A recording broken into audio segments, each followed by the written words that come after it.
Gavin Ross was a tech-savvy 16-year-old with his very own YouTube channel. When he died in 2011, it was important to his family that he be remembered for the person he was. He was fun-loving, and he really did live every day to its fullest, and we're just trying to remember to do that ourselves now, as hard as that is, as the parents of a child who left us too soon. It's important to continue to move forward and try to live the life that he would have lived. Gavin's headstone replicates an iPod complete with a docking station. To commemorate different milestones in his life, apps were added such as his baptism, prom, and relations to his family. It's been a lot of fun to just show the technology that was important to Gavin. He did a lot of YouTube videos, and it was always technology. He was definitely headed that way, and Steve Jobs was a huge impact on his life. The lead designer for this project says he knew when talking to the family that this headstone was going to be unique, yet capture many of the special moments in Gavin's life. When you have a monument, you have a dash. And there's even a poem that's written about the dash. That's your life. It's here's when you were born and here's when you died, and it's not about that. It's about what happened in the middle. And so that little dash, this monument is taking that dash and expanding it. It's the macro and the micro of the dash, view of the dash. Megan Townley, KHQA News, Hancock County, Illinois. Rescue workers want to thank a higher power for coming to the rescue early Sunday morning. Good evening, everyone. Thank you for joining us for KHQA News at 10. I'm Stephen Johnson. And I'm Raja Maples. Emergency crews spent an hour and a half trying to extricate a 19-year-old Quincy woman trapped in her crushed car on Missouri 19 near Center, Missouri. The Missouri Highway Patrol says 26-year-old Aaron Smith crossed the center line, hitting Katie Lentz head-on. Now, friends, family, and those who rescued Lentz would love to find and thank a mysterious priest who they say helped make that rescue possible. New London Fire Chief Raymond Reed says rescue crews spent the first 45 minutes after the accident trying to get Katie Lentz out of this car to no avail Sunday morning shortly after 9 a.m. The metal on this older model Mercedes dulled the department's equipment. The materials it was constructed of were probably better than how cars are constructed today. It was a very well-built car, and when you compact materials like that one was compacted, they become even stronger, because you're cutting through multiple things instead of just one layer. About an hour into the rescue, Katie told rescue workers she'd like to pray out loud with them. That's when a priest appeared out of nowhere. He came up and approached the patient and did offer a prayer. It was a Catholic priest, and he had anointing oil with him. And a sense of calmness come over her then, even more so than what she had been already. And it did us as well.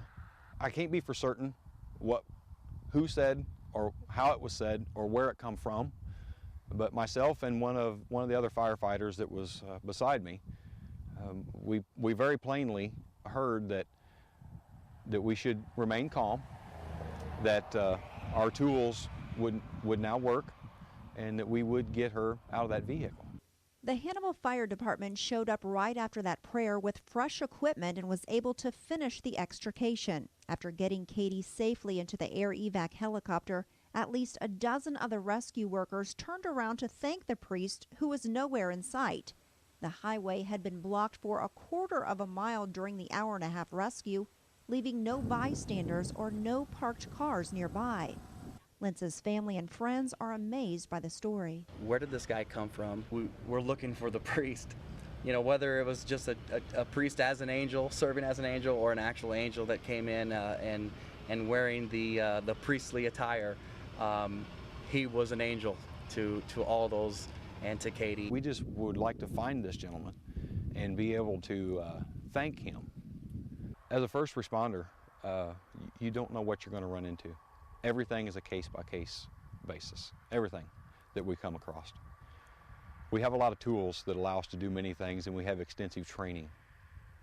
In this particular case, it is my feeling that it was nothing more than sheer faith and nothing short of a miracle. One man has been shot and police are looking for a suspect in an afternoon incident in Quincy. Our own Raja Maples is live at the scene. Raja, what can you tell us? Stephen, here's what we do know. The Quincy Police Department responded to this house behind me, 219 South 11th Street shortly after 3 p.m. for reports of a gunshot wound. Now, I got here during the 3 o'clock hour and saw a man being wheeled out in a stretcher, and crews were doing CPR on him. It did not look like a good situation. We know that a call came in shortly around 6 o'clock this evening about a gunman in the 400 block of Murray Street. The small town of Louisiana, Missouri is mourning the loss of a toddler. A makeshift memorial now stands outside the now destroyed apartment. We've been going through pictures and he's just smiling in every picture. He was just happy-go-lucky kid. On Thursday morning, Kathy and Ryan Miller woke up to find a fire engulfing their home. Their son Riley was asleep in the bedroom. When the parents were unable to reach him, they went out to the back door and attempted to reach him through a separate entrance. Ryan kicked down the front door, but Louisiana police did not allow him to enter. Family members say officers tased Ryan 3 times before restraining him and then put him into handcuffs in the back of a police car. Ryan's sister-in-law does not think police handled the situation correctly. It's just heartless. How could they be so heartless? And while they all just stood around and waited for the fire department, what kind of police officer wouldn't try to save a 3-year-old burning in a house? According to a press release from Louisiana City Hall, there was some evidence the fire originated in an electrical outlet in the room the parents were sleeping in. The investigation into the fire continues. Megan Townley, KHQA News, Louisiana, Missouri. Starting a family can be a big decision, but when the family doesn't happen, there are even bigger decisions to make. KHQA's Chad Douglas joins us here in the studio with more on what to do next in his special report, Making Babies. Well, Carol, this story is very close to my heart because this is exactly what my wife and I went through. We made the decision to start a family years ago, but it just wasn't happening, so we decided to get help. And after going through it all, we realized infertility is really more common than most people realize. In fact, there's a pretty good chance you know someone who struggled to get pregnant. We also really knew we wanted to be parents. Kirsten Fry knew she and her husband would likely have fertility issues before they ever got married because of a known medical condition. She and her husband talked and decided to try infertility treatments to get their family going. Not without some failures, the Frys now have 3 boys, 12-year-old Nolan, 9-year-old Mitchell, and 6-year-old William. And when you can't do something that everybody can do, I think it really makes you question and have real doubts or insecurities about who you are as a female or who you are as a male. And that's why the subject of infertility can be seen as taboo or something you just don't talk about. However, some would argue the more you talk about it, the more you hear this. It's actually quite common, more common than people understand. In fact, about 15% of couples will be affected by infertility at some point. To get a little more technical, most infertile couples are considered subfertile. That just means those couples would be more successful getting pregnant with the help of a fertility specialist. So what happens from here? Well, if you and your partner have tried for a full year without success, you fall into this category. The first step is to talk to your local gynecologist or urologist. Then you might find yourself at a fertility clinic for help. Once you're there, expect a careful review of anything that's been done to date. Understand what tests have already been done. We try not to duplicate anything. We would then do any other additional tests that we felt would be important in advising the couple. And then based on that result, we move into treatment if that's what the couple wants. There are several options of treatments, including surgery, intrauterine inseminations or IUI, and in vitro fertilization or IVF.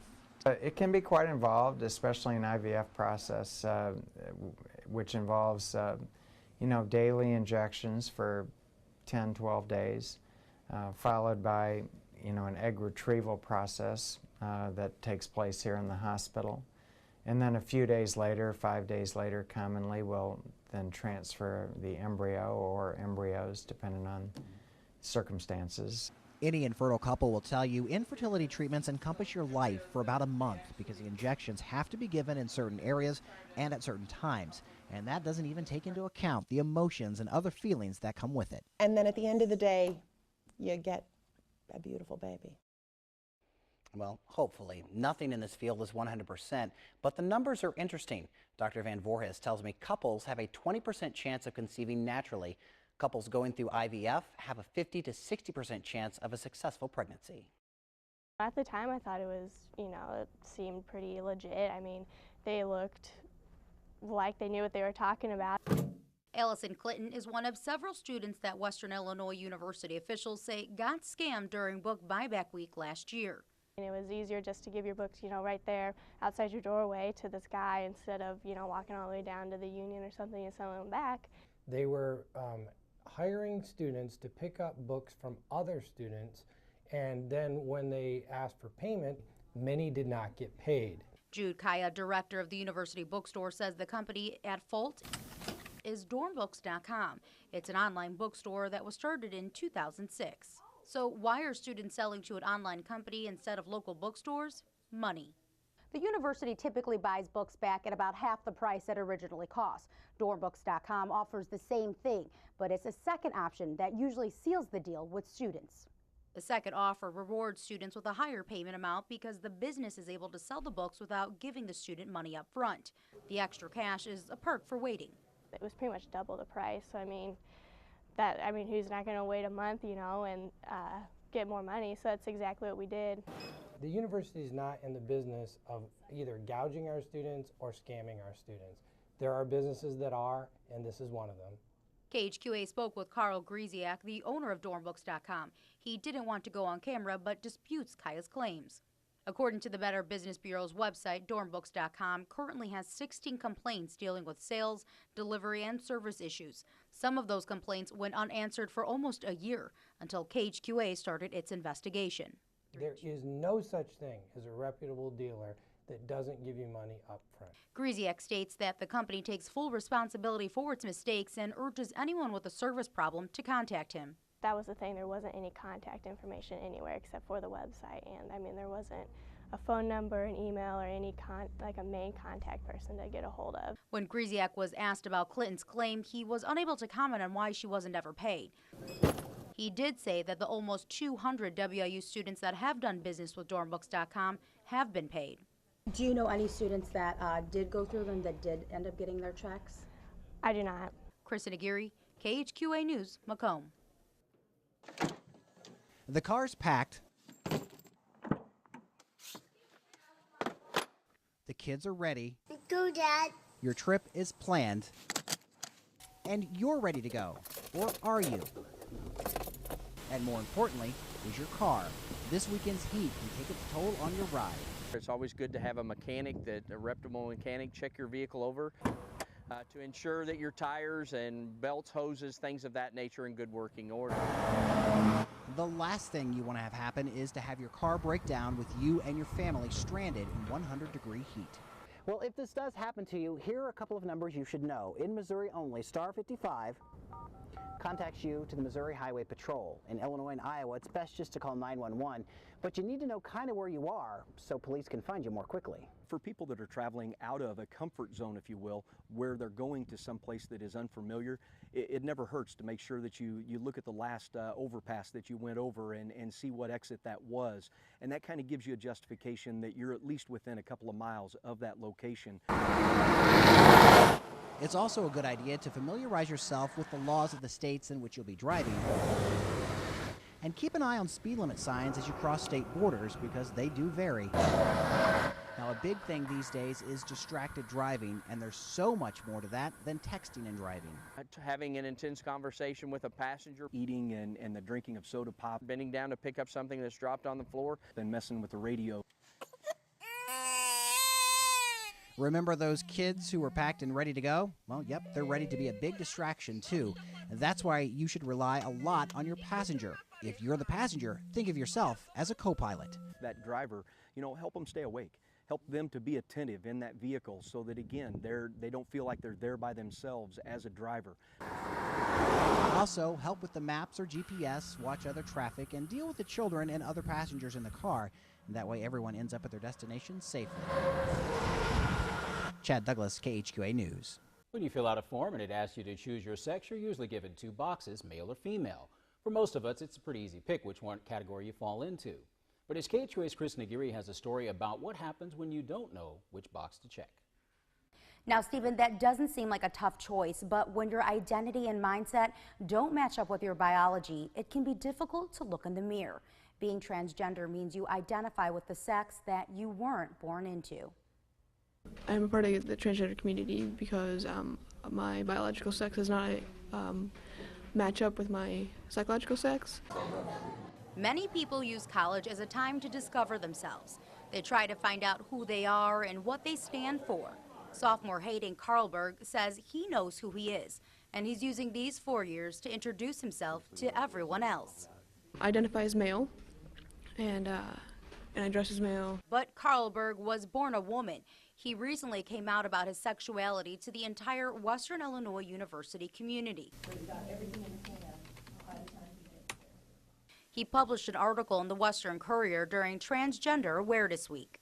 It got the story out there that I'm just like everybody else on campus. I'm not somebody that's, a freak or somebody that's really different from anybody else. It's trying to help society see me as how I identify.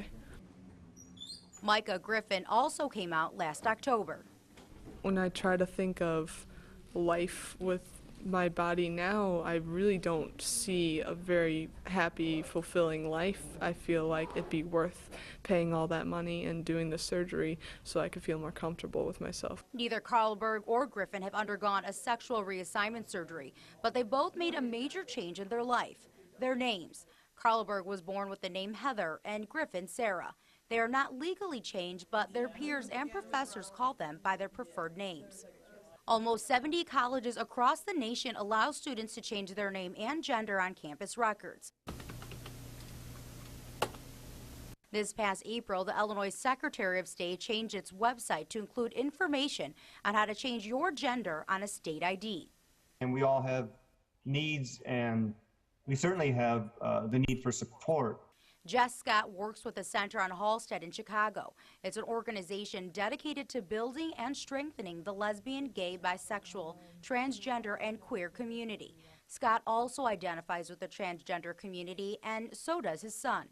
I certainly have a lot of fear of what's in the future for my child. How will he be accepted or she be accepted? But Scott says if you are a transgender, the first thing you need to do is accept yourself. It really will set you free if you acknowledge who you are and are just honest with yourself. And it's not the end of the world. Really, there's a bright world out there for any transgender child or adult. There are many of us. There are more and more who are coming out. Like Carlberg, who came out for himself, and for anyone struggling with identity issues. They can read my story and understand that, they may be having the same feelings as I am. And that, they shouldn't have to hide it, that they can come out in the rural community and be okay. Both Hayden and Micah say they would like to undergo sexual reassignment, but are waiting to see what their health insurance will cover. Jess is undergoing hormonal treatment. That's the first step in the surgical process. She hasn't decided whether or not she will go through with the surgery. Kristen Aguirre, KHQA News. Father Patrick Dowling says he was returning to mid-Missouri following a mass in Ewing, Missouri, because the regular priest was sick on the morning of Sunday, August 4th. That's when he approached the accident scene on Missouri 19. He said he was already inside the blockade before authorities started blocking traffic. He waited until it was possible to drive up closer to the scene. He ended up parking behind a large vehicle about 150 yards from the scene, walked up to a member of the Rawls County Sheriff's Department, and asked if he could approach the scene. Father Dowling says he never plans to drive away from an emergency, roadblock or no roadblock. If I were in an accident and I heard that a priest drove by, I would get him for that. That he would pass by the scene of an accident and leave me at death's door without stopping to help. You do it. You do it. You offer your services as a priest because you have the power to forgive sins and you have the power to anoint the sick. If you have faith, you stop. Rescue crews took about 80 photos of the crash scene as crews were trying to rescue 19-year-old Katie Lentz. Father Dowling, also known as the mysterious priest, appeared in none of them. Maybe the pilot and I were mistaken one for the other. That is the only explanation I have, because I didn't hide and I just stood there waiting, praying. Father Dowling does not want credit for the rescue. He said a higher power deserves that credit, along with the hard work and diligence of the rescue workers on the scene that morning. It is Almighty God who intervened